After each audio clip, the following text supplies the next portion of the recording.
The Passport Office at Ritchie and Accra, the Scholarship Secretariat and scores of bungalows belonging to appeals court judges are to be pulled down to make way for the construction of the National Cathedral.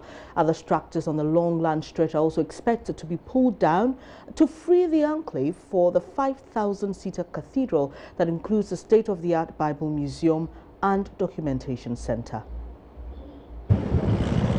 From the Ridge Circle, headed for the Accra International Conference Center, the land stretch on your left, about 6 hectares close to Ghana's Parliament, will soon have all the buildings pulled down. The Passport Office, which is in the center of this enclave, and other structures, including bungalows of 9 appeals court judges, are going to be demolished for the project. And from where I stand in front of the Judicial Training School, which is expected to go down to, a bungalow belonging to one appeals court judge sits. The property shares a wall with the training school. In there, some individuals are moving in and out of a room, pulling out shirt hangers, shoe racks and other room fittings. Not too far from the Maritime Authority office, more bungalows, some constructed only 5 years ago, will no longer be here. Still at East Ridge, right in my shot, you can see one of the bungalows belonging to the appeals court judges, which is going to be affected by the exercise, which is expected to pave way for the construction of the cathedral. Earlier, we were at the other avenue, which also housed one of the judges, and we are told that this entire enclave houses at least 9 appeal court judges, and then these bungalows belonging to these judges are going to be affected. The Scholarship Secretariat, also in this enclave, light brick red and cream painted, antiquely built, will also go down.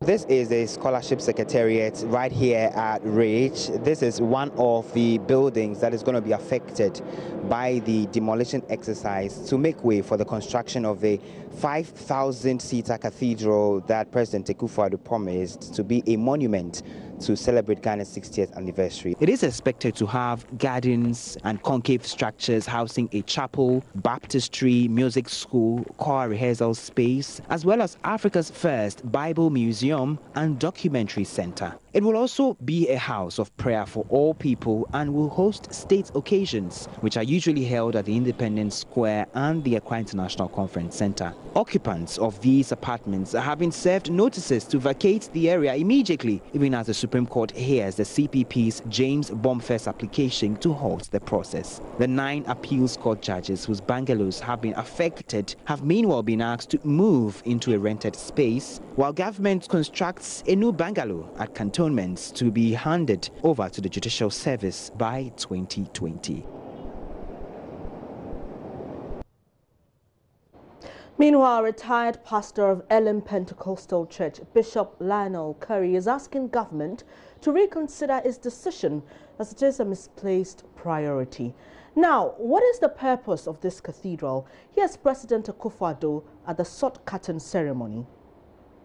I believed for a very long time that there was a missing link in our national architecture, and that is we did not have a national cathedral, interdenominational in nature, where all Christians would gather on formal occasions of the state,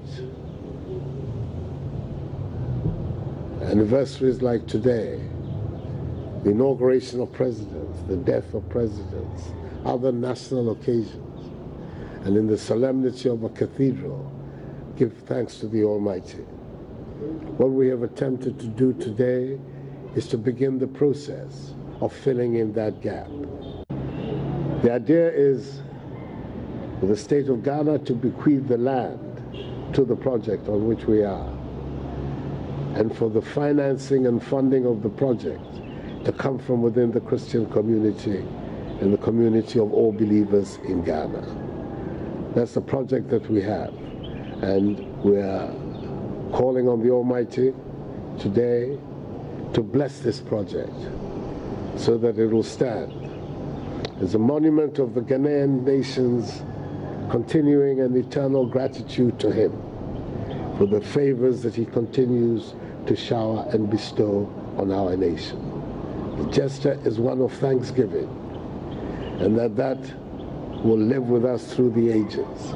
I'm grateful to the eminent clergy who assembled here, one or two of whom are absent from our country, for agreeing to devote their precious time to working on this project and bringing it, hopefully, to a conclusion. Assembled here are some of the most important figures in our religious Christian community, who also have one very important characteristic. They're very good at raising money. And we're hoping that those gifts... President Akufo-Addo is speaking at the sword cutting ceremony of the National Cathedral.